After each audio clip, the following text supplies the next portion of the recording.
Faqat mana Mahmud Qoshg'ariy aytadi, misol keltiradi o'sha maqolaga.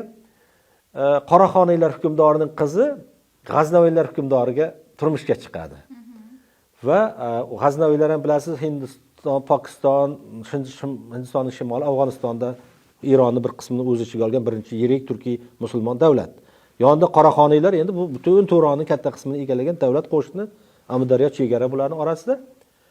Shu kelin uzatgan paytda kelin o'sha G'aznaviylar hukmdorining o'g'lini yiqitib qo'yadi. Va keyin butun aholining orasida shu maqol mashhur bo'lib ketdi dedi. Qiz birla kurashma, qisroq birla yarishma dedi. Tasavvur qiling. Bunaqa ma'lumotlar men ancha ko'p yaxshi bilaman, o'rganganman. Masalan, ayollarning o'rni qanday bo'lgan Turkiylarda, faqat boylarning yoki hukmdorlarning qizlarida erkinlik bo'lib, oddiy xalqda bo'lmaganmi degan masala savollarni berishdi. Yevropalik olimlar, hatto turkiyalik olimlar tanqid qilganda yo'q.